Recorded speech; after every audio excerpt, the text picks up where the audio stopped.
Just a bloke in a bar. What is up, ladies and gentlemen? Welcome to another episode of Bloke in a Bar. Wow, I'm excited. I am excited. We have Brandon Smith, affectionately known as the Cheese. What's going on, brother? It's Champ Cheese now. Fucking oath it is, Champ Cheese. Fucking oath. I mean, we are just speaking about it before, like, you're a young lad from a small, like, Waiheke? How do you say it? Yeah, Waiheke. Waiheke Island. And yet these, like, last few weeks... Yeah. Could you ever, like, obviously you never would have imagined, but when it's actually happening and you're in the eye of the storm, what's it been like for you? Nah, it's been really hectic, as people would say.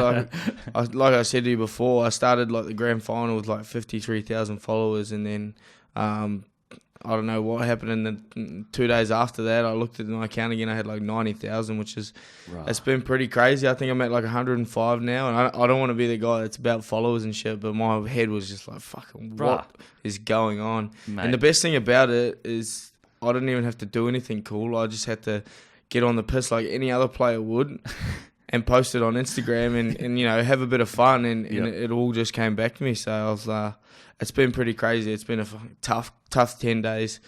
Mentally for the body. So, but I'm doing my best at the moment. Mate, it's incredible. Like, you know, I say that sometimes, like, for example, when the Goosey thing happened, like last year and that. Yeah. And I say to my missus, when it was happening, I was like, I'm in a viral moment. Bro, you started a revelation. I'm not even kidding. The amount of times I was warming up on the sideline and someone would just yell out, "Chuck a goosey," and I was like, "Nah, I'm not about that. I can't do that stuff." Bro, could you imagine being Ponga? How punished he'd get by it? Oh, bro, I can only imagine how much she gets punished anyway by women. 100%. But yeah, it's weird, and it's similar to yourself now. Like, you're currently living a viral moment. Like, you see other people, or you see people, or something goes viral, and you're like, wow, that's crazy. Like, it's crazy. Yeah. You're in it right now. Yeah, I know. The whole time I was in Byron, like, I was with like big dogs of the game, like Corey Norman and Matty Moylan and all that, and I'm just sitting there getting hassled.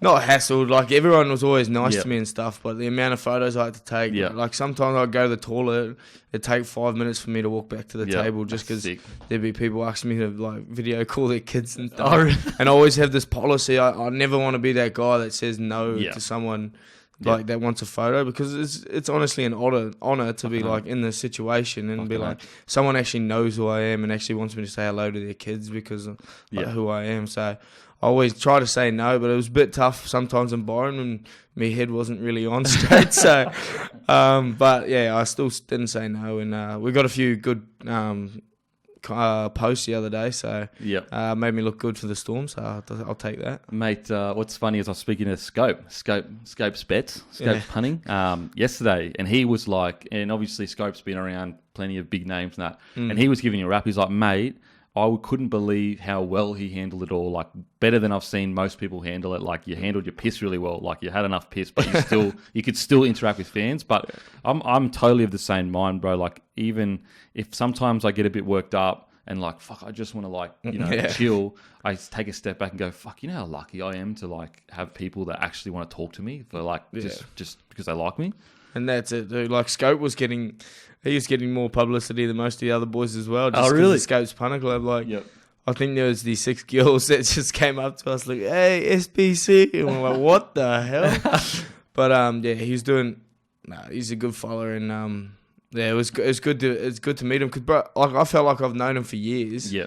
I've only met him 3 times in my life. And we just met just then. People don't know this. People that are watching, we literally just met. I just met him. But yeah, that's the thing. I felt like I've known Scope for the last 3 years. The first time I met him was in England. The second time I met him, spewed all over my leg in Bali. What, Scope did? Yeah. Tell us that story. So we were in Bali, and we were at Mexicola, and I'd met Scope once in my life, and he was a bit he's a bit pissed. Oh, he was blind. Okay. And I remember watching him just walk out of the club. And I was outside Mexicola just waiting, and I seen him walk past, and he was stumbling. He couldn't even walk. And then I just see him come flying down the pathway on a scooter. Yep. And then he, like, stopped. I was like, "Oi!" He stopped, looked at me, and then went to take off, and he whiskey throttled. and he like whiskey throttled the motorbike went up on one bloody wheel straight into these Balinese guys, and like they were standing by their bikes. Oh no! And I like ran over because they were like screaming, and I ran over, tried to like pick him up, bro. This Balinese dude like threw a fly kick in my head. I like leant back. I was like, what the. Bro, pulled out $100. I was like, look, I'll give you this. Yeah, just gave it to them, and they're like, oh, we'll take you home. And I was like, yeah, of course she's will. And then I chucked Scope on the back of my scooter, and I drove him back to our villa that we were staying at, because he was staying in Uluwatu, so I couldn't drive him back there. Yep. And they took us home, and like, because I had no idea how to get there. Yep. And he was just spewing all down my leg. Oh, I know, it's so bad. No way. And then I ended up just leaving him in the villa, and then the rest is history. Do you remind him of that all the time? I reminded him. I made him shout me a couple of beers. And he still owed me $100. So I was like, yeah, go get me a drink. And he spewed on your legs. You paid $100 to save his life. Because if I was retelling the story, I would have said they were mafia. Yeah. I would have said that they had knives. They tried to fly kick him. I would have said that I grapple tackled him to the ground and saved his life. That's what because he wouldn't. I wasn't trying to save his life. After the fly kick they threw at me, I was trying to save my life. Holy shit, bro, that's hectic. Bro, lucky I didn't have your nose. It would have knocked me clean out. You could have been. You know what? I was in Australia when it happened, and he still nearly hit me. Yeah. You know what's hilarious is like he's. You know the nickname of his crew is the Degenerates. Yeah. Brain trauma. And that is purely degenerate behaviour. Like stumbling around Bali by yourself, throwing up on blokes' fucking legs. Oh, he probably down $1,000 on the punt, probably 2,000 on the punt. He's lucky he's a Kiwi. If he's Aussie, I would have left him out there. I would have flogged into him with the Balinese dude. Nah. That's hectic. It's a good way. Like, it's weird because, like, in the moment when it's happening, you're not realizing it. But when you like look back on those stories, you're like, that's sick. That's a cool story to have with a mate. Now, I'd assume he's your mate, unless you fucking had a punch on the weekend. Nah, we were good. And so I guess what's the weirdest thing a person that is a fan of yours has come up and asked you to do, or fucking or just been pretty standard? It's all been pretty good. Oh yeah, no, there wasn't really weird things. Just like the FaceTime of the kids and stuff is pretty crazy. Because one of the ladies called their kid Hank, and I was like, oh, how do you reckon his school life's gonna go? Yeah, his name's Hank, and I was like, oh, but nothing really bad's happened. I mean, everyone always wants me to do the goosey or do something bloody funny, and I got nothing for them because I'm too pissed. But I'll do my best. So I guess let's take us. We'll go through. I'm trying to think. Whether we'll go through the grand final at the start or the end. You know what? We'll go at the end. Take us back to a young cheese when you came out of a dairy farm's. When you came out of a dairy farm, take us to a young. No, obviously you grew up in Waiheke.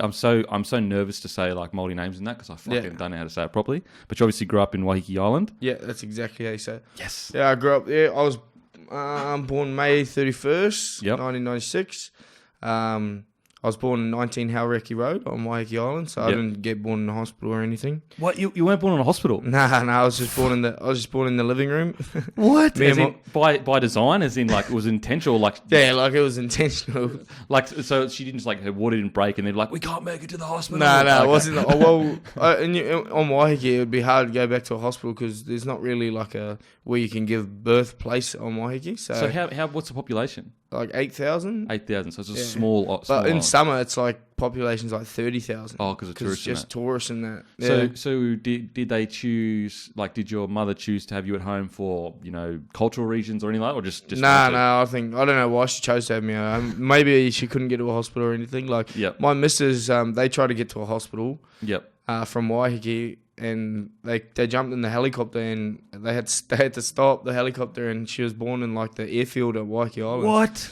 So it's like a pretty standard, not standard, it's but pretty normal, I think. Like my younger brother was born in our house as well. So do you have like painkillers and that for it, or it's just like boom? I don't know. I didn't see it. I didn't want to watch my little brother get born. I'll be honest.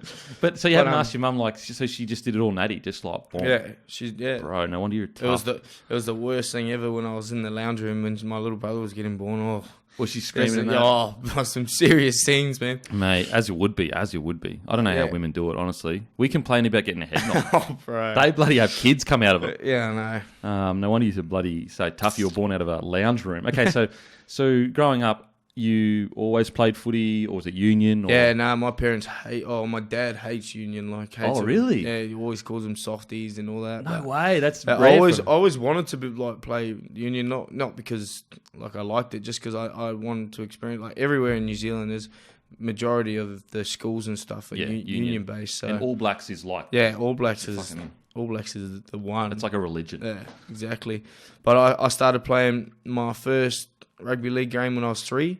Yep. For the Waiheke Rams. Yeah, I didn't do much. Like, I just sat out there and twiddled my thumbs and played with my dick. Didn't know if I could say it. You can say whatever you want. No, but I had my hand in my pants just keeping me warm most of the time.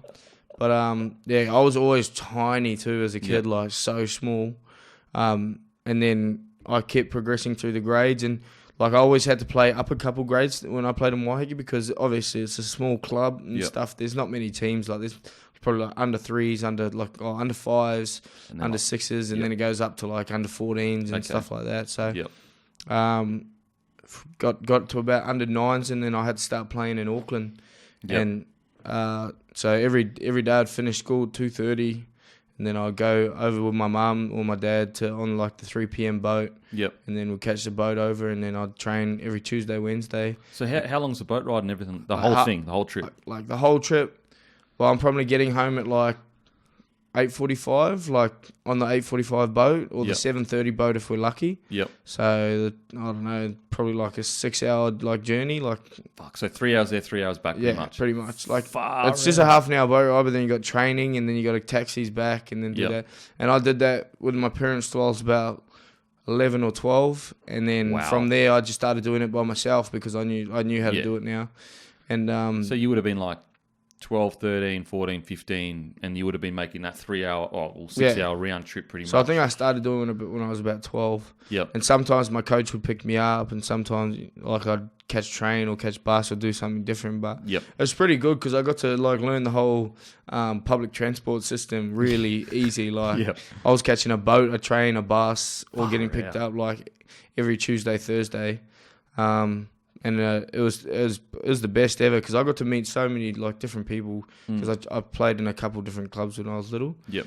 And it grew me up pretty easy. Like 100%. Sometimes if I missed the 7:30 boat, I'd have to catch the 8:45 boat, and I'd be 12 years old. Yep. I'd catch the bus from the ferry to my house because my parents they work at like 4 a.m. So they'd be in bed by 8:30, 9. At the latest, so I'd catch the bus, and I'd get the bus probably drop me off at 10 o'clock, and then I'd have to walk up this dark ass road to get to my house. I'd always just have my hoodie on, just look straight down, and never deviate because I get so scared. Especially like out there, like there's no cops like just hanging around, like you know what I mean. Anything can happen, and no one's not going to know about it, especially 12-year-olds. So did your parents do that because they wanted you to have a future, or was it they just loved you and wanted you to be happy? I think I just love footy. I've eat, breathed and shit footy my whole life. Yep. I played it since I was 3. I never skipped a year at all. And I was never really good until like, I don't know, till I got to like 9. Like I was terrible because I always played upper grade. So I'd always get bullied a little bit. Yep. And they knew just how much I loved it, and every day I'd want to like, I'd go to school with my boots on and my mouth guard in, headgear on, everything. I'd go to school. In it at a young age. I'd go to school ready to rumble. Yeah, and I just loved it, and now I'm really glad I got to do everything I did, back then. And my parents put in a lot of hard work and like a lot of money because they're not rich. Yep. They're cleaners, and they put in a lot of hard work and a lot of money to get me where I am. Like the boat trips are not cheap. No way. All of those, especially when you're a 10-year-old kid wanting to just play footy because you couldn't on the island. So wow, yeah, that's crazy. And so basically, was there ever a point where they were like, look, you're gonna have to make a choice between certain things, like because we can't afford to send you here or there, or was always. Yeah, well, I was never like looked at because I was so small. Yep. When it was like under 13s, and they like all my friends are doing like development camps with like Warriors people and all that, and because I was not really a big guy or anything, so I had the ultimatum of moving over to Australia when I was 14. Yep. And yeah, I moved over to Australia with my older brother when I was 14. How old was your older brother? He was an under 20 still. He was 19. So he's 19. Yeah. Did you live with a boarding family or just? No, he already had a kid by then. What? Yeah, he had a wife and kids by 19. So your older brother essentially had a kid, but you're a kid to him, so you would have taken care of you. Exactly, he took me in. I think he was 20 at the time. Might have been his first year out of 20s, but he got married at 19 and had a kid and stuff already. So holy moly! Yeah, he was full on. Wow. And so was it? When you're younger, like when you're 14 years old, you probably you're not aware of the decision you're making. It's just like everything's kind of just happening and you roll with it. Yeah. But when you look back now, was there ever a time where you were like, fuck, I can't move to another country away from my family? Like, this is hectic. Yeah, I always thought, like when they told me like a month beforehand. Yep. And I was like, I don't know if I want to do this. Like, I don't want to move away from you guys. But, at the same time, I was like, shit, I love Australia. I've been there a couple of times. Like, I can't wait to go to Australia. Like, it's going to be so cool. Yeah, especially like, obviously New Zealand's a beautiful, beautiful place, but the living standard in Australia, like, good weather. Yeah. Pretty good, like a lot better opportunity work-wise as well. Exactly. So like, I'm assuming, I could be wrong, but I'm assuming they probably said to you, like, even if footy doesn't work, there's a lot of opportunity in Australia. Yeah, exactly. But, I was pretty fortunate. I got to go straight into Curlin State High School, which was already well renowned for its rugby league. Yep. By the time I got there, and like it's crazy. I didn't think I'd be at a school that actually a subject is rugby league. Rugby league, okay. That doesn't happen in New Zealand. You know, like I had like designated hours of like school to train and to like learn how to pass and stuff. I didn't know about that either. What the hell is this? Like, this is cool, man. Yep. And like at the footy school, like the footy boys were like the gods. Like, yeah, they were the kings, 100%. And I was like, I went pretty well too. Like my first year there, I think I made the Queensland under 15 side. Yep. I was a New South Wales fan beforehand, but really? Brought you across, bruss? Hey, brought you across, bruss? Bloke, get you one of these. My old man was a Queensland fan, so a New South Wales fan, so I just grew up having a go for your old man. Going for those dogs, but but and then I remember playing Queensland under 16s. Yep. And we did like a lap after we just lost to them.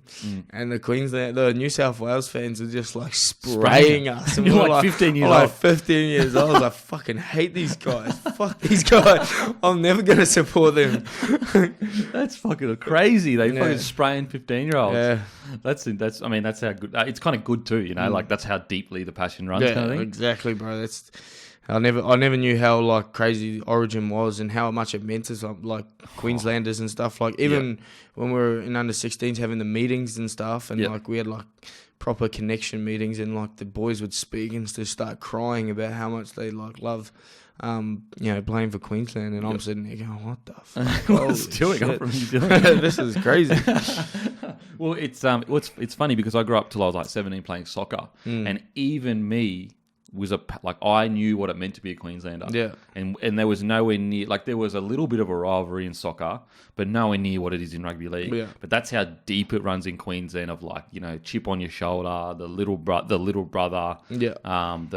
They look down on us like, I'm not speaking for all Queensland, but this is the way it's been taught to me, but it's always been basically like New South Wales think they're better than us. Yeah. Whether it means like in any facet of their life, we've always been taught as a Queenslander that they think they're better than us because they're a bigger state and blah blah blah, like as in population wise, and it's bred into you. Like it's bred into you. Like you truly are taught that New South Wales. If you're a New South Welshman, you think you're better than a Queenslander, and that's why we're always the underdog. Yeah, and we love that shit. So that's exactly the sort of mentality I've had with New Zealand and Australia. Yeah, 100%. Australia is always better than us. Yeah, they think they're better than us. No, 100%. I love it. I think it adds so much to the game.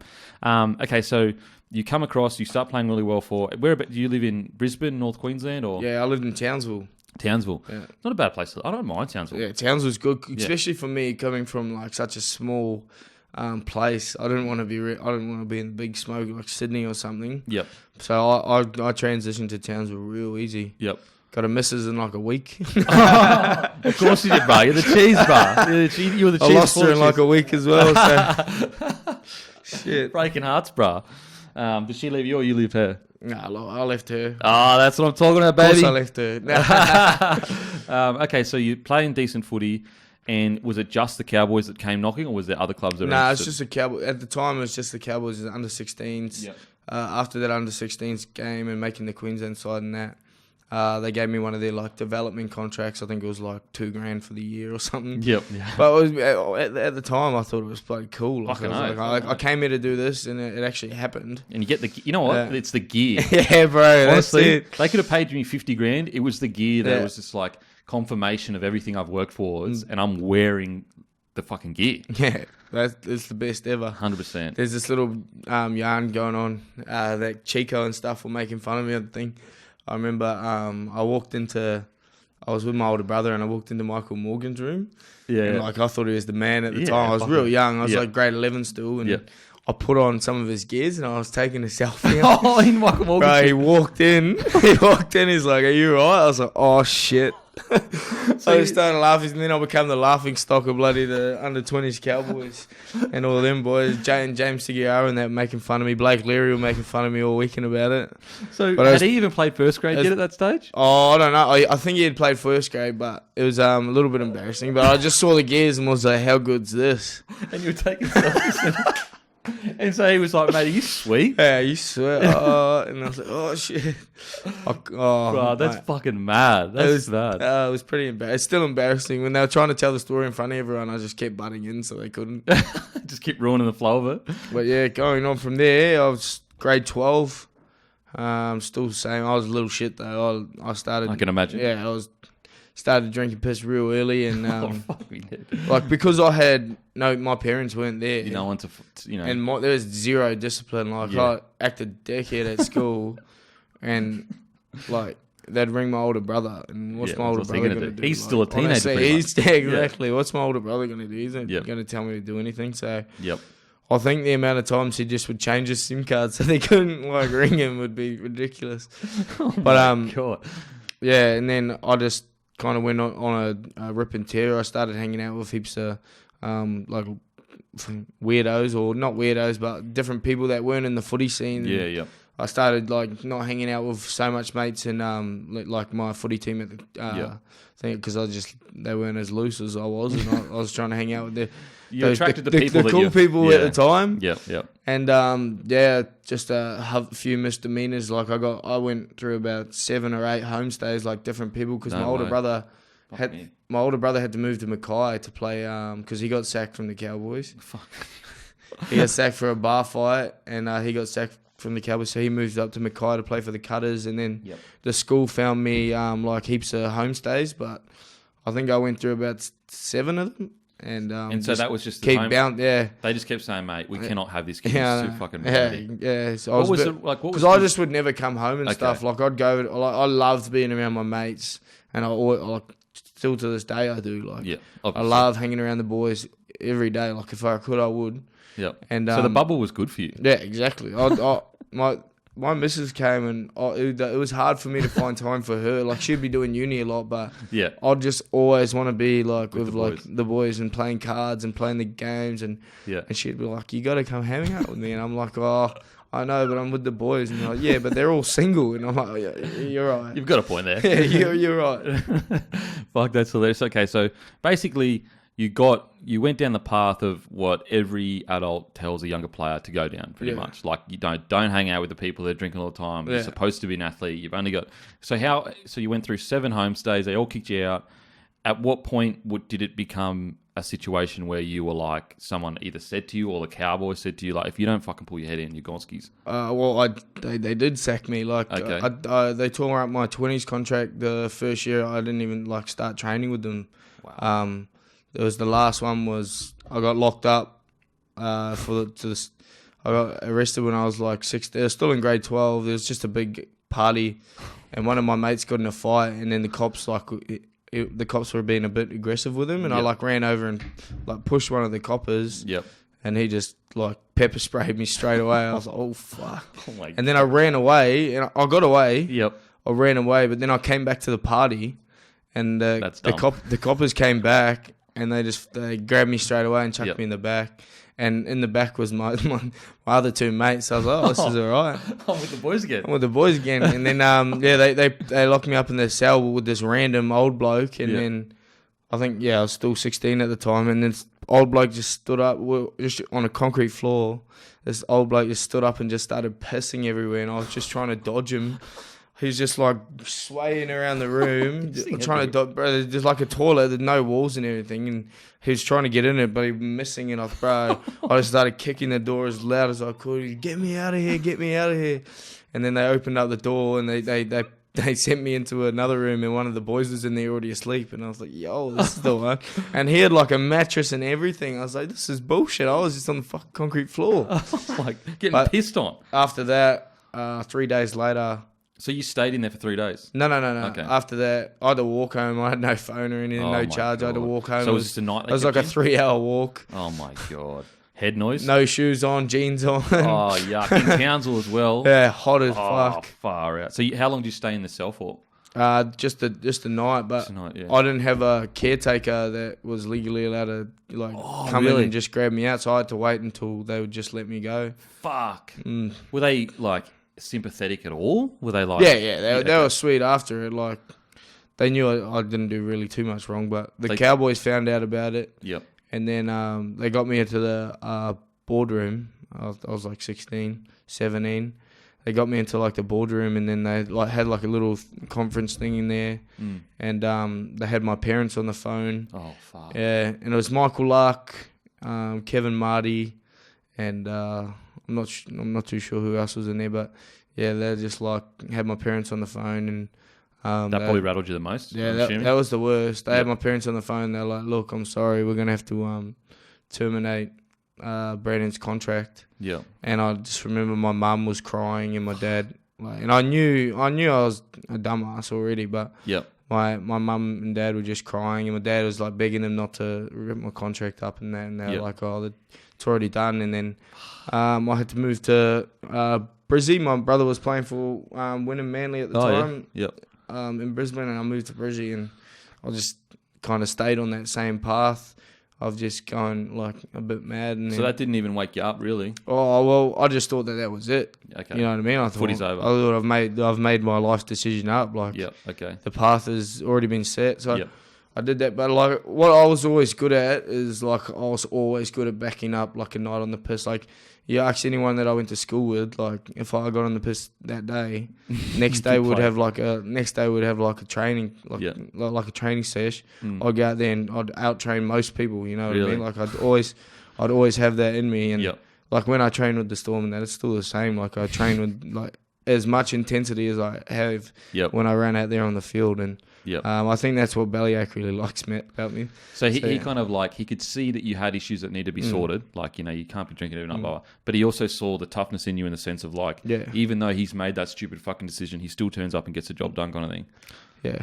So when I went to, I was playing for Wynnum, and we ended up playing in the Malmaninga Cup or whatever it was. Yep.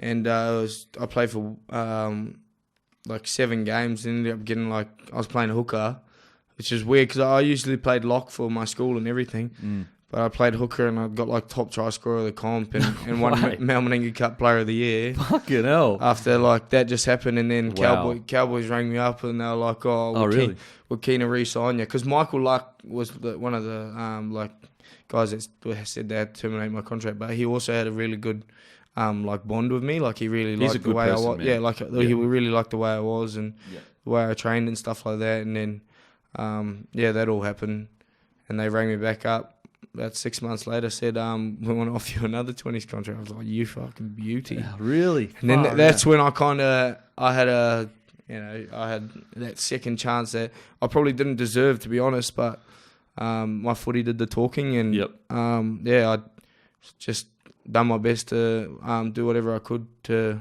get a contract. And I played 20s, and our 20 side was ridiculous. We choked so hard. In 2015, like my front row was Braden Ueli and Viliami Kikau. Oh my! And then God. I had like Cohen Hess was my back rower, and bro, like not bums, like they're great players. Guns. And we lost to Manly.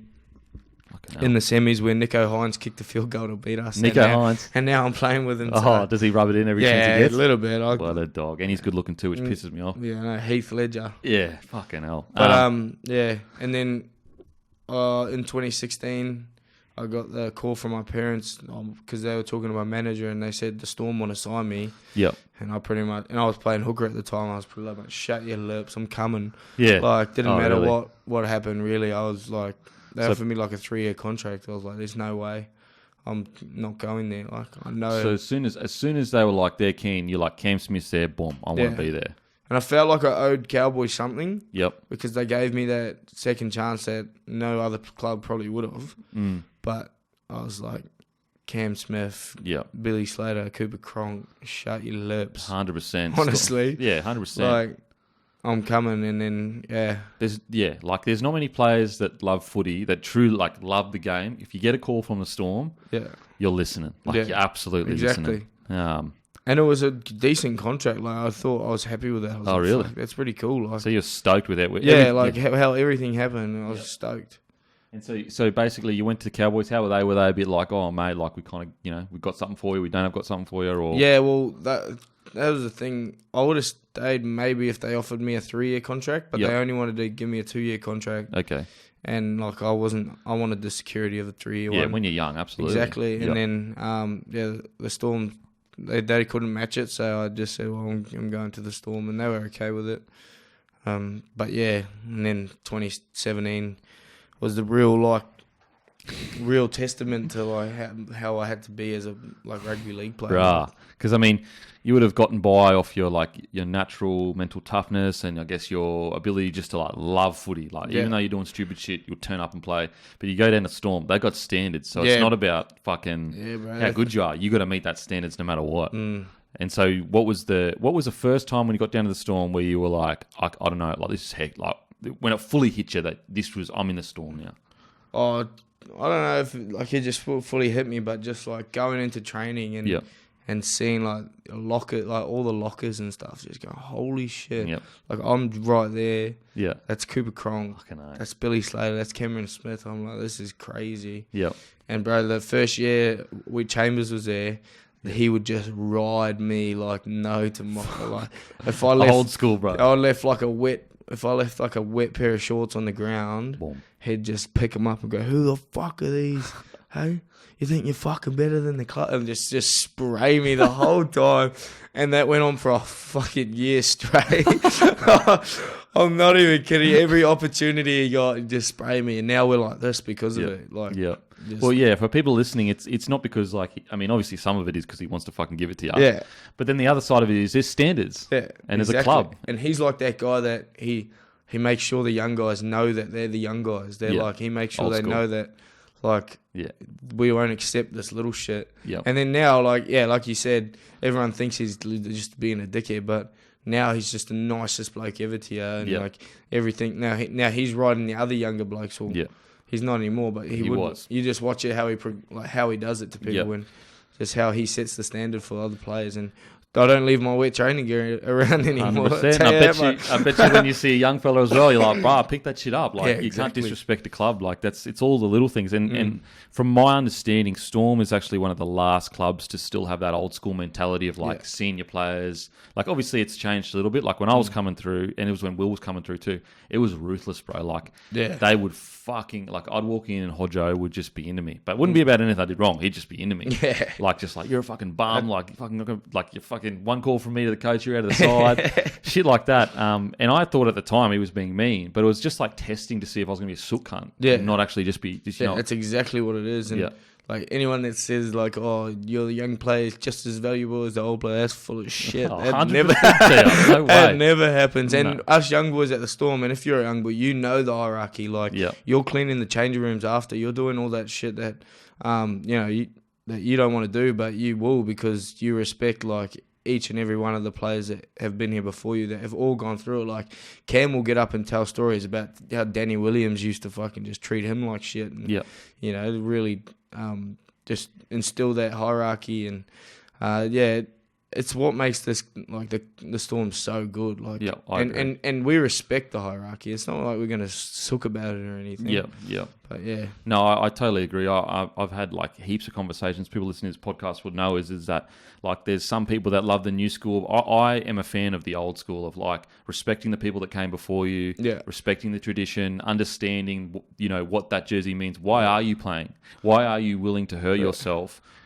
Not just because he's your mate, but because you're wearing a jersey that other people have bled for, you know? Yeah, well, we have like, first year you're at the Storm, you have to do like 1.5 sessions on that exact thing, like them going through like every day nearly, it's called like Purple Hearts or something. Yep. But every day, like, you'll do like 1.5 sesh, and you'll go through all these old games, like what do you see here, and go through that, and then like what this club means to people, and like you'll have like people talking to you about the club and just like crazy shit that just blows your mind. Like, can't believe I'm doing this. So you got to take your journal in, write it all down, and then they get you to like cut up clips of old games and like show us what you like about this clip and all that stuff. It's just like it's really, I love it, bro. It's really crazy shit, and then it just instills straight in your head. And like, bro, what Bellamy sees at training, like, you just know that not many, like, some of the stuff he cuts up, like, after games and that, you just know that no other coach is looking at that, like, that stuff. Like, he doesn't care about the big tries or the big plays. It's just, like, little effort areas and then repeating them, like, back to back. And at training, like, everything you do, the con games and stuff, he's just up your ass. Like, you can't walk, you can't do anything. Yep. And it's so tough, bro. But when you've, like, what I've got now, like, I owe everything to Craig. Yeah. You know what I mean? Like, 100%. I 100% know I wouldn't be in the situation I'm in right now if I didn't come play for the Storm. Yeah, it's honestly, they talk about a lot like culture, and it gets thrown around too much, but the Storm are they're incredible. Like, like, the hierarchy, the tradition, like getting young guys in. Like when you come in and you're a young guy and you've got to sit there for an hour and a half, you're going to suck because you don't get it, and you're going to be like, fuck, why I got to do this shit? It's not until you get a bit older where you realise, like, they're teaching me things that'll make me a better human in life for the rest of my life. And also showing that I like appreciate this. That Storm jersey, it's iconic in Australian sport, and you get to wear it. It's just bro, like there's a few teams that are just different to the rest, and I think talking to like Jared, because he's my roommate and Kiwi's in that, and the way he talks about the Roosters is just the same, and it's like everyone's they cheat this. It's like, mate, they're not. They're just instilled. It's just like hard work. Like he talks about how hard their trainings are and stuff, and you know. There's no reason for why the Roosters have done what they've done in the last 3 years as well, because they've just instilled that hard work, and I think Storm and Roosters are those two teams that are just like always consistently there. Like if you have a look at the record books. Oh, absolutely, bro, absolutely, and it's about, like, you look at a guy like Mitchell Orbison, for example, like.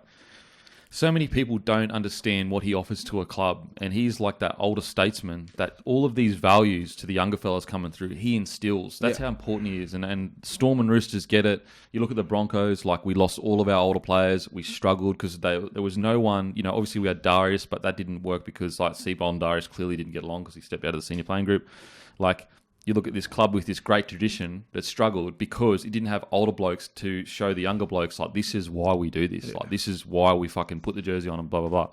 I'm a huge fan of the Storm. Huge fan of the Storm. And also, like, the Storm, bro, they put so much ownership on the players. Like, like, we have so much say in the team, and so does Cam. Like, Cam pretty much runs the team, we'll be honest.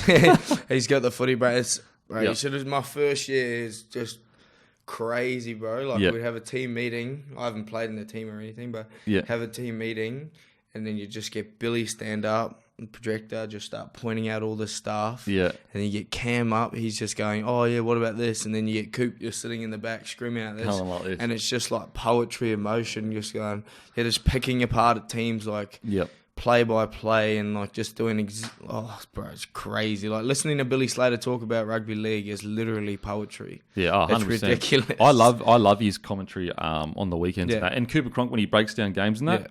It's incredible. No, I've always been like a massive fan of Storm. Even when we played yous, it's like I hated yous so much, like hated yous, but I respected yous. Do you know what I mean? Yeah. And they were always our hardest games. Okay, so you go through that first year, you go through the tradition, you're learning about what it is to be a Storm. And do you feel like that first year at the Storm was really when you probably turned from a boy to a man? Yeah, in the sense of like, I was still rough around the edges. I'll be honest. I still like to go out and stuff, but the thing with Craig is he didn't care how much I drank. Yep. As long as he didn't care about how many any of us drink. As long as we come training with that mindset that we're on. Yep. There's no excuses, no matter what. There's no excuses, and I got in trouble a couple of times for because I had a pretty dick of a year in 2017. Like first in preseason, bloody Nelson ran at me and broke my my patella bone. I was out for 12 weeks, and then played like 2 games, and then broke my scaphoid, and I was out for like another 12 weeks. Oh, man, fuck. So I was literally injured for 6 months of the year. Fuck, that's torture. But yeah, I got the debut and stuff. So yep. So walk us through the debut. How did it come about? Was it expected? You know, what was the conversation like? Because it would have been a proud moment for yourself and Craig and your family. My debut, they said I was a chance of playing against Knights that week, and then I was meant to go to Brisbane to play for Sunny Coast against North Devils for a Q Cup game. Yep. And Craig told me not to, and I asked if I could because my family was flying over from New Zealand to watch it. Oh no! And I went and did it, and that's the game I broke my scaphoid. What, the debut or? No, the game before my debut. Oh, fuck. But because I didn't know I had broken it. Okay. I just knew I had a sore wrist. Oh. But then he told me I was going to debut, and I was like, fuck, I'm not going to tell anyone about this wrist. Fuck. And if you watch the game, bro, my wrist is so heavily strapped. Yep. But, yeah. Like, so you knew something was wrong, though? I knew something was wrong, but I didn't know it was broken. And, fuck. Yeah, I remember in the debut, I wasn't actually that nervous because... Yep. I don't know.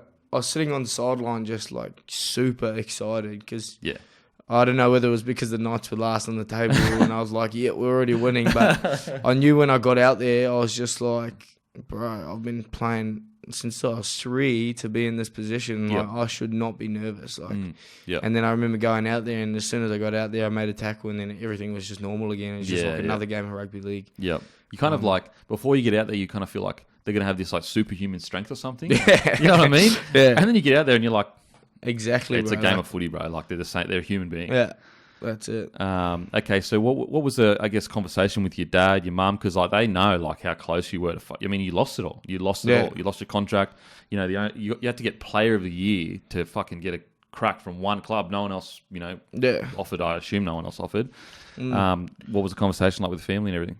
Oh, it was pretty special, bro. Like, there was a lot of tears and stuff. Like, obviously, and the Storm are really good about it, bro. They flew them over, pay for their flights, pay for their accommodation, and I just remember because I scored as well. Oh no! And they got to sit on the sidelines and watch it all. And bro, the Storm are so family orientated about that, and that's why I love them as well.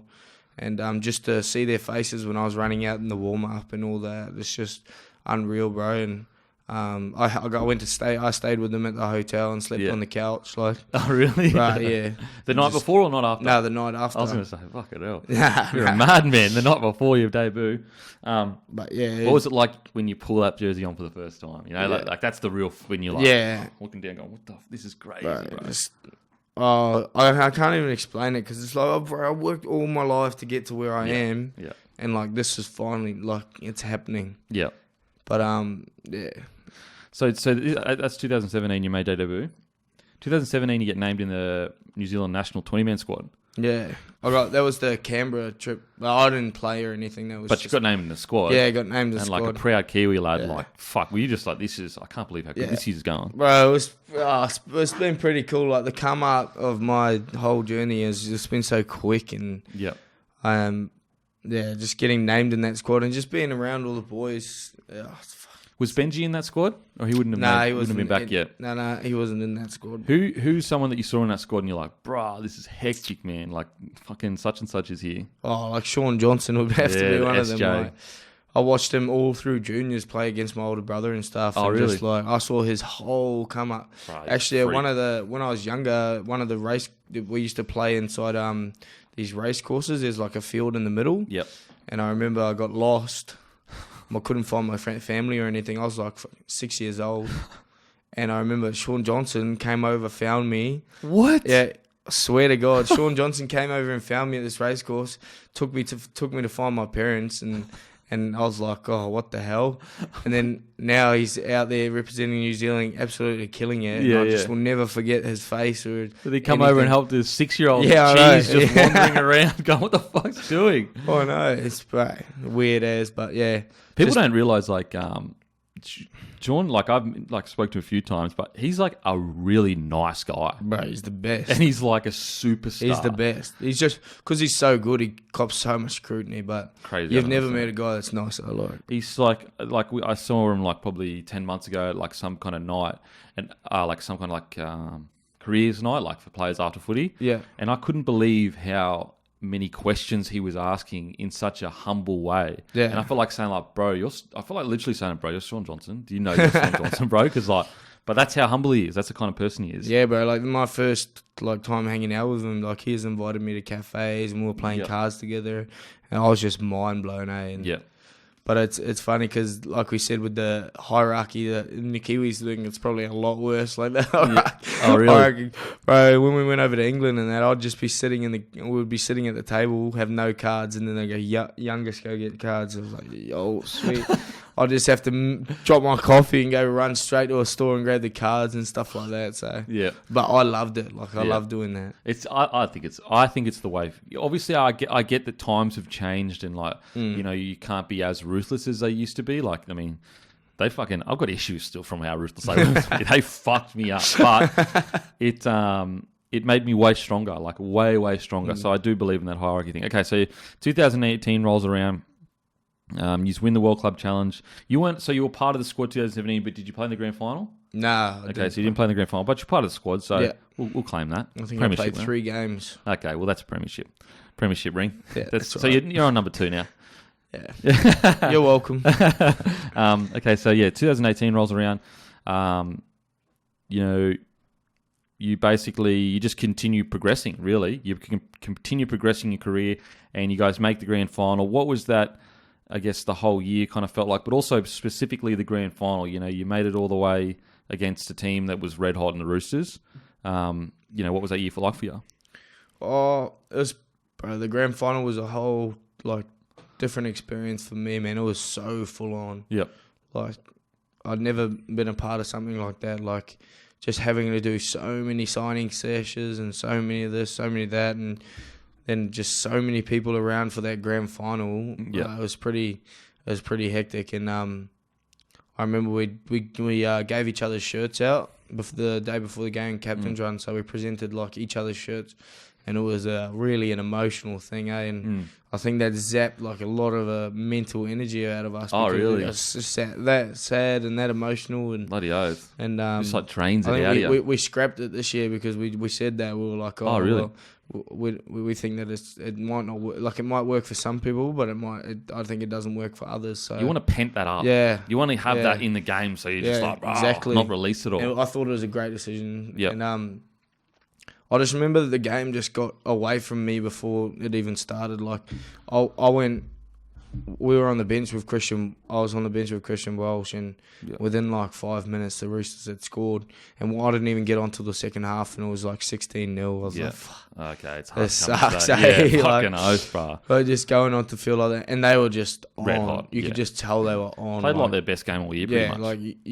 Like you couldn't fault them. Yeah, no, that was. Cooper was kicking the ball bloody 30 centimeters away from the line, 30 centimeters away from the try line. Like every kick, it was a jump. You were like, fuck you, Cooper. But I love you. Fuck you, Cooper. Fuck you. Okay, so I guess, you know, that first, how bitter was that defeat for you boys, in the sense that, like, you know, Cooper was obviously injured with his fucking broken body, and it was a pretty convincing loss. Like, you know, he's basically, you know, it wasn't like a massive blowout, but they really dominated the game. Was everyone pretty, obviously you were devastated, but you understand what I'm saying? Like, you wasn't a close game. You know? Like how he spoke about it is just they pretty much just came out and just punched us straight in the face early. Yep. And like just held it like that. And yep. It was tough to like honestly bear. Not only because it was my first grand final, but I think we were actually confident that we could beat them. We had probably one of the best seasons in like Storm history. Oh, like, 100%. We won by like 3 games. Yeah. And we just thought we actually were really confident, and then that came out and we kind of just stunned us. And yep. The drinks didn't taste as sweet, I'll tell you that much. Fucking oath, bro. It's like bitterness. Yeah, going forward from thinking positively from it is just so good that I got to be a part of this grand final team. And like a lot of players that play their careers and they can't even say they won a grand final. Like Robbie Kearns, for example, he's played like 200 and whatever games, and he never even got to play in one. So I've got to be blessed enough to play in 2 by the age of 24. So it's an unreal feeling, but I'm stoked that I got to experience a loss before I had to experience, what Makes it was. It sweeter. Tastes way sweeter. What it was like to win one. So 2009. You make your debut for New Zealand. Bro, that's the highlight of my career still. Really? Yeah. Put that black jersey on. Especially because it was at Mount Smart Stadium, I got to play in front of all my friends, all my family, and it was crazy. I get goosebumps now thinking about the anthem beforehand against Australia, and no one backed us whatsoever. No way. That's why the best feeling ever was, we were going out there nothing to lose, nothing. No one backed. Their side was fucking crazy. Stacked. To say I was nervous would be an understatement. Holy shit. Yeah. But I just remember the anthem coming on. I could just dead set see my family and everything. I could not stop crying. Yeah. I had to just keep looking down because I thought, oh no. Yeah. But yeah, that is still the grand final was great, but that's still the greatest moment of my career. Getting to represent the Kiwis in front of my family and friends, and actually having a great game too. Scoring a try and beating Australia, it was fucking. And you guys were such underdogs. Yeah, exactly. It was mental, bro. And it's the feeling after, running through, when we had won the game, the Kiwi fans just standing up and cheering for because haven't been the greatest country in the last 2 or 3 years, and just to honestly give pride to my nation and my heritage. It was the best feeling that I still think I've gone through in my career. I feel like it's until you actually sit down and really think about what it means to your heritage, your blood, your great grandfathers, the things they for example, my grandfather left school at 14 and was working in underground mines. Yeah. And I'm assuming you think about all of those things when you put that jersey on and you go everything my bloodline has been through and what this country means to us, and I get to represent that. Yeah, it was, bro, the best. My dad, left school when he was 14, worked at a bakery, and the tears in his eyes after the game when I was hugging him, I've never seen him cry. Yeah, you know what I mean? I've never seen him cry in my life, and I think that was the proudest moment I think he's had of me. And what about the haka, bro? Yeah. I love that. I fucking love it, bro. I remember just going into the haka thinking, I can't go too hard because I'll fucking blow my gasket out. Like in the grand final with the emotions before that's what they talk about. They talk about don't go too hard in the haka because fuck that. I'm going hard as fuck. It's the first haka. But it's a bit the feeling going out to a game once you've just got that energy just in you. It's the best. You can just feel like you can fucking tackle mountains, and that's what we had to do, Clemmer and shit. Yeah, he's a fucking mountain, fucking oath. The haka is one of my favourite things in sports. It really is. I love the challenge of it. I love when I see it. It makes me want to basically fight. You know what I mean? It brings that war, but it's a respectful thing. I love it, and I love the history of it. I love the tradition. I always say to my missus as well, I'm what's crazy about the haka is a form of it would have been done by tribes thousands of years ago, and they actually would have gone to war after it, on some kind of shore or to think that is being displayed in front of us, and it's still going. It just I love it, bro. I fucking love it. We're at Queenstown, I don't know, 6-7 months ago, and I was like, and we were going like there was some shores or whatever, and I was like, can you imagine like there's a Māori tribe like on that shore, like thousands of years ago, like living their life, and like anyway, I fucking love that. Yeah, it's like the same. I feel with the Aboriginal war dance that they do. 100%. Like they've been around for fucking like 65,000 years or whatever. Ever. Yeah, and that's just our history. That could have been them. 60,000 years 100%. ago. Like, what? It's incredible. I think it's the most. I don't know. Then that culture is the most respected culture for me because of how long they've been around, and I always love hearing the stories so much, and to see the way Addo like speaks so passionately about all like his culture and stuff. It's crazy, bro. And I just wish that this country maybe could just do a little bit better with recognising it. I reckon. Oh, 100%. We could take a lot of. Like, I know that New Zealand still has its issues. Like, it's not perfect, but she's much better than us integrating throughout the schools now. Because I knew how to speak Māori, like a bit of Māori, like as soon as I left primary school, because like every school in New Zealand pretty much teaches like you a little bit of Māori or a little bit about your culture. I just think Australia doesn't really have that yet. No way. And like there's not really a racism vibe that you get from being a Māori in New Zealand. Yep. But I understand that that's a bit different.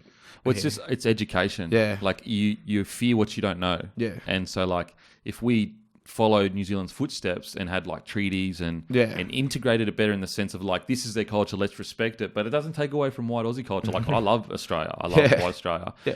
But we haven't connected enough yet. So I'm totally with you. Like I always look to New Zealand and go, again, I totally understand New Zealand still has issues with the cultures and that, but you did it much better than we did it, that's for sure. And the Indigenous culture, I say all the time, like as Aussies, we should be so proud that we get to share the land with the oldest culture in the world. Like there is no older culture, not in Middle East, not in fucking America, not anywhere. They're the oldest culture. Well, like Aboriginals, like 60,000 years older than the Aztecs. Like, right, that's crazy, bro. Like Jesus was 2,500 years ago. They're 30 times that. Yeah. So I'm with you, bro. Absolutely. I'm with you. It's crazy. We've just gone off topic. I'm back to footy. Okay, so 2019 rolls around, and this is the year of the cheese. This is the birth of the cheese. Now tell us, so obviously, I think it was Freddie or Joey said, like, you're a block of cheese. Yeah. Like a block of cheese. Yeah, I think it was Joey said I look like a runaway block of cheese when I took a carry, and it just went from there, eh? What was that? I think it was the interview after. Yep. And like everyone expects me to be like that interview, like I'm always like that. But I was had a couple beers deep, and I was just coming off a bloody good vibe that we just had won a game. And when Freddie came up to me in the changing room, it was like, oh shit, that's Freddie. Yeah, exactly. It was 2 beers. That's what 2 beers Brandon is. Yeah, and 2 beers is the perfect buzz. That's the perfect buzz. And so basically, you get called the cheese. And then like the hectic thing comes and like when that all started, were you like, what's happening? Like, I was over in the Philippines when it first started just going mad, eh? Like when you started getting messages, that hectic thing you started. When you started getting messages about it, you were like, what the fuck are they talking about? Yeah, for starters, I was like, what the fuck is this? And then I saw some of that post that you put up, and I was like, oh, that's what it is. I'll take it. Fuck me, dude. Well, it was literally like. Bro, they went for you started another revelation. It went for a whole, like, I don't know, like 2 months. Every time I put a photo up. That's hectic. Like, there'd be about 30 or 40 comments within like a minute just saying hectic. I love it. I love the fucking boys. Like, walking on the beach, hectic. Hectic, bro. I love that fucking the boys just got around it. Because, like, I was like, when it happened, I think I was like lying in bed and I was like, I'm going to do something funny because like cheese, I thought you were a character and I thought you had a lot to offer. And I was like, I'm going to try to do something funny with this. And then I put up a post saying, I wonder what the cheese is up to. Probably something hectic. And then like that caught on. Yeah, like thank you for that. No, it's all you. You're the character, bro. I'm just I'm the guy that's posting. Anyway, and then that took off, and I saw that had a bit of legs. And then every now and then I would literally just put a post up to go, wonder what that cheese is up to. Yeah. And then it just fucking took up from there. But anyway, that was, that was birthed and whatever. But that year you also, as a player, you really started to consistently put together quality performances and be considered as one of the best interchange players, like impact players of the game. Yeah. Did you feel that your game was growing quite dramatically? I definitely did. I think I understood was in 2019. I actually understood my role in the team. Like I knew what I had to do, and I knew what, like, Bells always talks about your strengths, isn't it? I knew what my strengths were, and it was just like, I'm a high energy guy. Like, I'm always buzzing, like, around training and everything. I'm always on a hype train and always trying to, like, start trouble or be cheeky with someone. But I knew that my job in the team was to just go out there when the boys look fucked and, like, try to lift them something. And that's all I did. Like, so basically, every game you're in that 2019 and now, you sit there and go, "I've got to lift the boys." That's my job. One job. Yeah, like, I'll sit there. Like, it's different. It's hard for me to be on on the bench when we're up by 10. And be like, "Oh, I'm gonna go change this game," because we're already up by 10. Because we're already up by 10. But I'll sit there, and if we're down by 6 or whatever, I'll be sitting there frothing, just going, "Fucking put me on the field, fucking put me on the field right now." I'll fucking change something, like. So and I've got that mindset. I just go, "Yeah, I'm gonna fucking." And then I'll walk around the bench just slapping up all the bench boys, going, "Let's go! This is us. This is our game now. Like, this is our time to shine. Fuck them starters. Like, this is what we have been training to do. Like, we go out there and change the game." And Walshy's the same with it. Like, he loves when he was on the bench, and then I just knew my role, and I knew what I had to do to stay in the team. And then Bells started trusting me so much, I started being the first interchange player. So It's funny because, like, all the match previews, I would always say Storm's bench is like one of its game changers. A lot of teams go with you for the first 10, 15 minutes, and your bench is you had Tino, yourself, Christian at times, and it was really hard for teams to go with the impact that you brought onto the field. And so, it's clearly fucking working. Okay, so 2020 rolls around. I'm sure, like, the Mouldy. Am I saying that right? I say Mouldy, but am I saying that correctly? It's like Mouldy, but just use an R. Mouldy. Yeah. That's right, Mouldy. I get so nervous because I don't want to disrespect anyone, but I'm trying to say it properly. No disrespect. And I don't want to say Maori. Yeah. You know what I mean? Because I feel like that's not right. Okay, anyway, so, the Mouldy team, you get selected in, and was that, if New Zealand is here, was that, like, pretty much... it's close too, bro. Like, we actually get to represent our culture and full culture. Those all-star things, the weeks that you have there, they're the best fucking weeks. Yeah, like, you learn. Like, I learned so much about my culture that I had no idea about, and just being able to be in that environment and just being able to hang out with, like, all these guys that are really proud of, like Adam Blair, like, for starters. Yeah. He's just so proud of, like, his heritage, and that 2020 Multi All-Stars game, to see how he was throughout the whole week, knowing that, this would probably be his last one. He was a different beast, and just, a lot of the boys fed off it. And even when he gave us the talks as captain and stuff, like, you could tell this game really meant something to him. And to go out there and did what I did on the field, I was so stoked because I did it because he was kind of like the reason. Like, I wanted to be so good because he was just so on, and you could tell that he knew he wasn't going to be back here. Yep. And just those weeks are the absolute best. Like, did you, like, in the game, and, like, I know it gets a bit woo-woo or whatever, like, not woo-woo, but did you kind of feel like you were playing for your blood? Do you know what I mean? Like, when things were getting tough, was that in your mind, like, this is my fucking culture, this is what I'm from, this is everything that we represent as people? Bro, the game started pretty annoying. Like, I knew that I was representing my blood, but I wasn't taking it too seriously at the start of the game. And when I broke my cheekbone, I broke it fucking early, and I was just the whole game I was just thinking, my face is so sore, like, and it was just fully numb. Every time I touched it, I was like, no. And then the trainers kept coming on, are you okay? I was like, yeah, and I'm sweet. It's just numb. Yep. They're like, yeah, okay, just keep playing. And then I remember, it was like the last quarter. We were losing, and Adam Blair came up, and then he got in the circle, and then he's just like, grabbed the thing. He's like, do you know who we're fucking playing for? This is our fucking country. These are our fucking... Just going off his head, going, so these are our people. Yep. And then I just remember getting goosebumps and going, fuck, you're right, bro. Like, holy shit. And then I think just that kind of just flicked a switch inside everyone on the field there. Yep. And then, we just went on a tear after that. Well, it's crazy. Like, obviously, I wouldn't compare it to, war is such a crazy thing, but it's that rush to represent everything that you are. It's your entire being that you got to get you through that last 15 minutes and then obviously score the match-winning try. After the try, it was pretty crazy, bro. Like, I don't know. I just had to let that raw emotion out when the game, when I scored, because I knew the opportunities were coming because they were getting a bit loose around the ruck. And then just KP was calling for the ball. And I remember, I don't know who was that marker, but I think Colin Watson. And I just remember him just leaving a bit too much room. And it just opened up. And I don't know, just the feeling. Bro, when I dove, I scratched up all the side of my body too, and it's so sore. I just had this big fucking grass burn up the side, and it's so sore. And I just remember walking over, and it was just absolute goosebumps, just being able to just grab that jersey and just like know that, so many people were there, and we're in Goldie, I think, which is just like Moldies galore. 100%, bro. I'm from the Gold Coast. And I can just remember all the crowd that I was pretty much looking at were Moldy. I think this is that good. So what about your broken jaw? How'd you get through? Like, that happened at first 10 minutes of the game?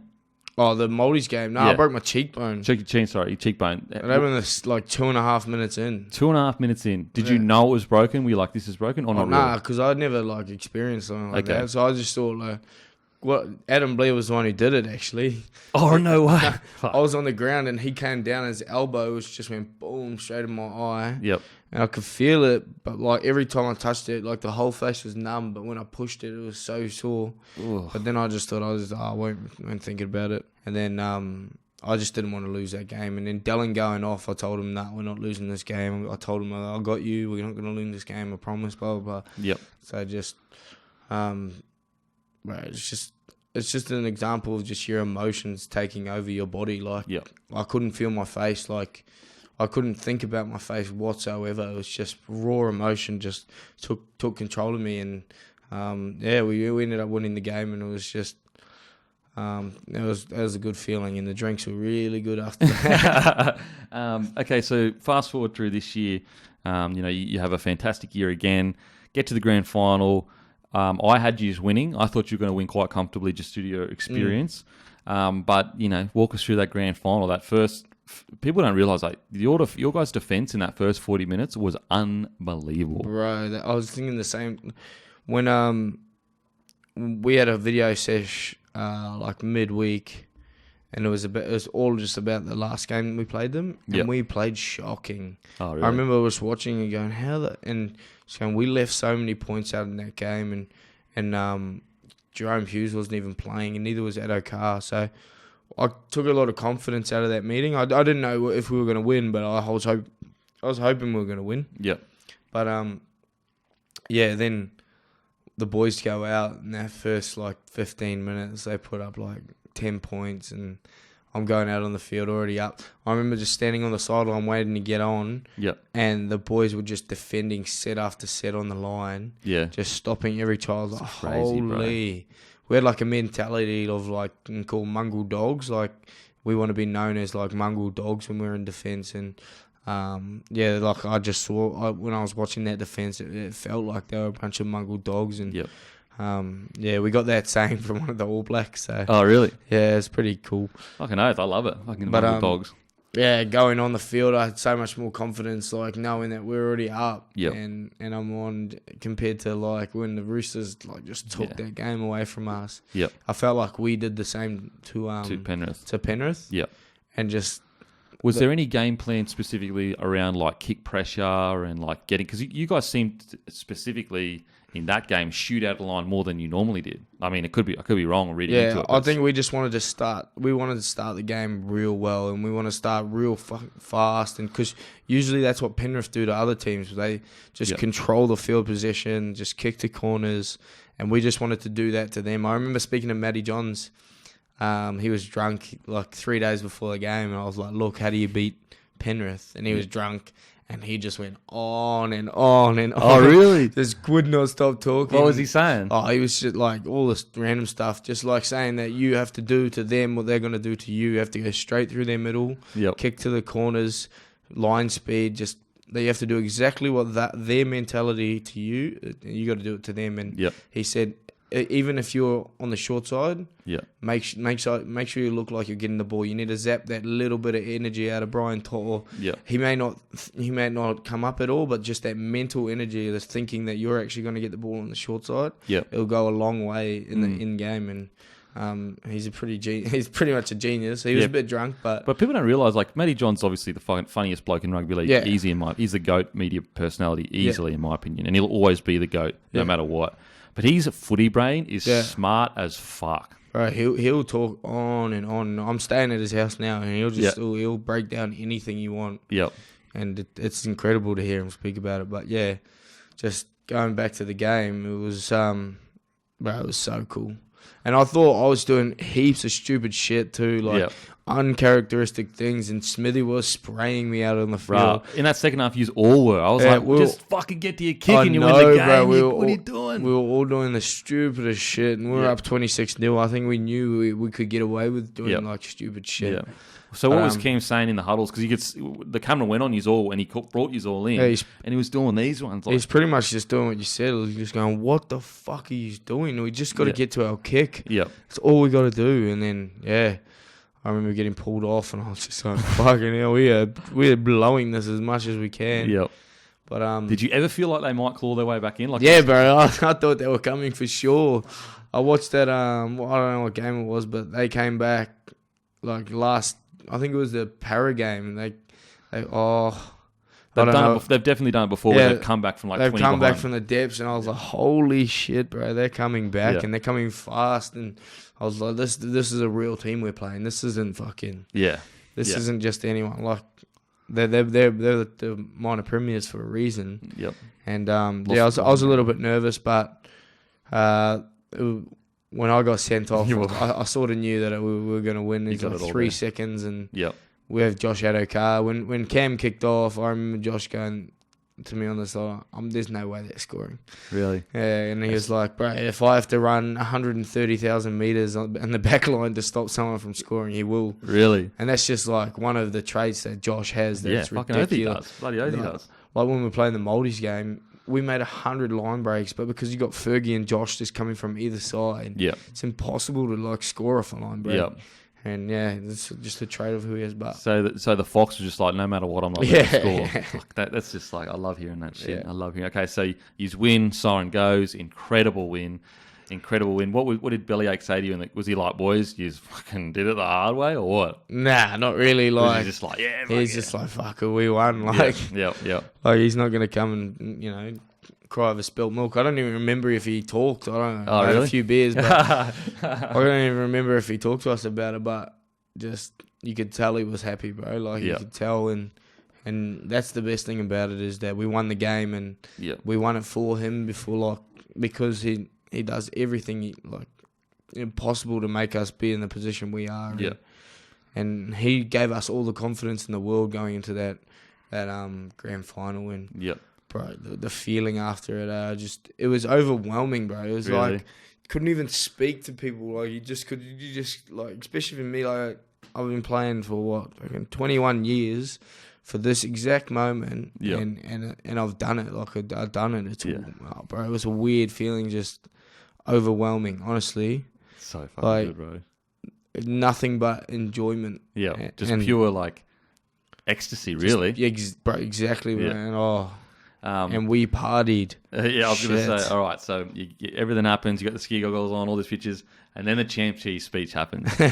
So, like, that just, like, you obviously, like, I'd been sent that before from people, the Champ Cheese speech, and, like, saying this is like cheese, but I didn't, and then you did it, and it goes fucking bro, I've had that in my back pocket for the last 5 weeks. Really? Ready to go? Ever since he said it, some guy messaged it to me, and he was like, "Oh, you should do this if you win the Grandy," and I was like, "Yeah, swear." And then I showed, like, Fussy and stuff and then after that, when we had won the siren win, I ran over to Fussy. I was like, "I'm fucking Champ. And then he was like, "You're gonna do it?" And I was like, "Of course I'm gonna do it." Fuck, that's sick. So you do it. Did you think he would actually see it and comment and share it? No way, bro. No way.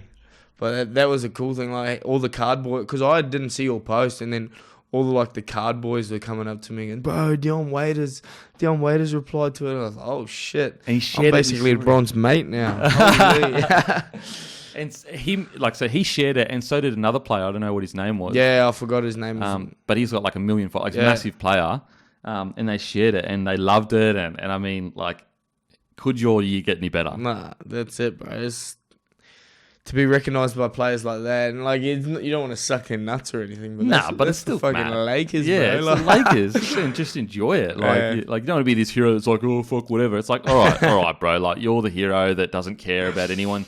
Like, someone really successful appreciates what you did, and you're too cool for school, bro. Like, come on, bro. It's mad. It's so fucking hectic. You know what's crazy is he commented, I don't follow basketball, so I didn't even know who that was that commented. I just thought it was random, and then someone messaged me, he's like, bro, you do realise that's the dude that did it? And I was like, holy shit.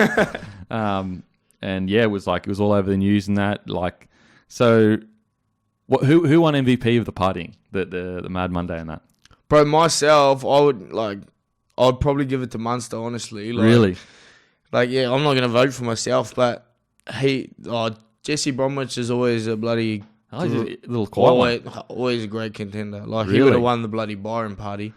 Oh, really? Yeah, the first 3 days he was there, like, it was like people drink and they, like, we kick on and stuff, but, like, he'll be sitting at kick-ons just necking them, like... He just loves a charge. Piss. Yeah, he can just sink piss for days. Him and so Kevy Proctor are just different beasts on the beers. They just sink piss all day. Yeah. He's been to the bar a few times, Kevy Proctor. Yeah. Bruh, he can drink. Yeah. Fucking nearly exactly. Send me broke. But, yeah, like, the way Munster carries on, he probably was the MVP of the drinks. Really?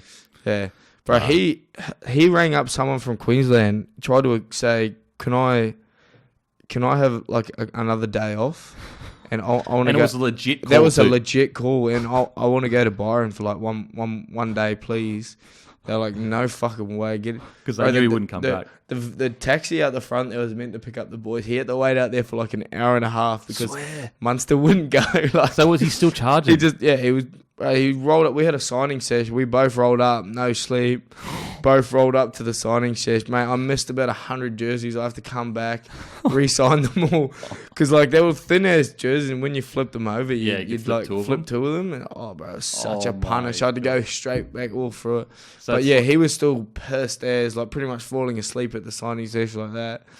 And, yeah, he was just doing everything he could to stall the boys. And he was just saying, nah, boys, just go. I'll come later.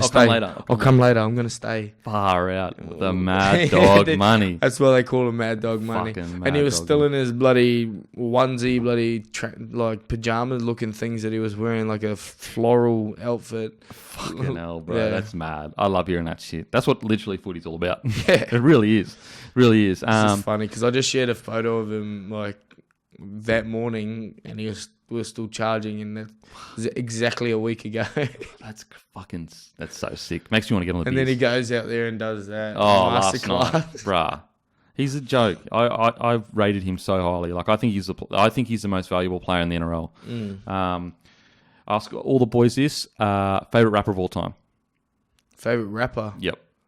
I'd have to say Notorious B.I.G. Notorious B.I.G. Favorite? I know pretty much all of the old music? School songs. Yep. Yeah. Favorite movie of all time? Shawshank Redemption. Yeah, that gets a lot of play on this podcast. Yeah. A lot of boys like it's a great. It's a classic. It's a toughie. It's a long video. Yeah. It's a long movie, but you got to be committed. It's good. Yeah, fucking oath, it's good. And if everything happens perfectly over the next 12. Oh, also, I guess we'll speak about Cam Smith. Obviously, you don't know whether he's playing on, so blah blah blah. But what is it like? You've got the goat you're behind the goat. And you're trying to you want to learn so much of him, but you also want to play as much footy. Are you in your head like, I don't mind where I play, or you're like, eventually I would like to start at 9 kind of thing? Yeah, at the moment, like after the grand final, it kind of changes the whole perspective because you're like, I want a GF because of this bloke. Like, yeah. With all due respect to all the hookers, he's the best hooker still. Yeah, like he's the best hooker in the game, and he could nearly win Dally M again. Like. We come third or something. And what he's done for the game, I have no disrespect for him trying to stay. Like, yeah, if he can still play, why not? Like, obviously it's hard on me, but like I signed a contract. Yeah, you know what I mean. I knew the ordeal and stuff like that, but yeah, I'm valuable to the team as well, and that's how I see it. And if I could win another premiership with Cameron Smith playing hooker, I'll fucking love it. Yeah. It's so true. Like, what you'd rather him leave and not win a premiership, or like stay and win another premiership. Yeah. And also, you're still 24. Like I know it's easy to say, but you've got like so long to go, bro. Yeah. So I mean, it's easy to say. Like when I was like 21, I was wigging out. I was like, bro, I need a massissive contract. Blah blah. Yeah, he's incredible. He's earned the right to do whatever he wants. Fuck he wants. And people don't like. I don't understand how he cops so much scrutiny. It's honest, bro. It blows my mind. He's the best bloke you've ever met. Like, best family, best wife, best kids like to hang around. Like, they're honestly, you couldn't fault him. Like, you couldn't fault him. But that's why they hate him, is because you can't fault him. And it's just, it's like LeBron. Like, why do people hate him? Like, he starts schools and shit. Like, crazy. I mean, I don't get it either. Like, Cam Smith is an incredible athlete. He's an incredible, like, example for the game. It's I don't get it, bro. It's great. Like, every game we had at Suncorp, we were like, we thought it was a home game, but there was more fans going for Paro or more fans going for Canberra. It was ridiculous, bro. Like, it's bizarre. I couldn't believe it. Like, it's just it's fucking weird. I'll never get it. You know what? All I can put it down to is like, he's so good and hasn't done. Look, I understand, like, if you want to talk about Wrestle but like, Wrestle was going to come in regardless. It just happened to come in with Storm first. It's here now. Everyone does it exactly the same. Other than that, there's really no, like, you know, the salary cap stuff. It's like, bro, please. Like, if you're going to do that, then you've got to hate every single club. 10 years ago. It's 10 years ago. And also, every club except the Roosters has breached the salary cap in a substantial way. So, like, you can't. It's just excuses. All of those reasons are excuses that they hide behind the fact that they just don't like that he's so great, in my opinion. Anyway, thank you so much for coming on the potty, bro. Thank you. Thanks for having me. It's been hectic, as I expected. But yeah, we'll obviously... We'll be seeing each other tomorrow. Yeah, I'll see you tomorrow, mate. Legend, brother. Cheers. Boom. Just a bloke in a bar.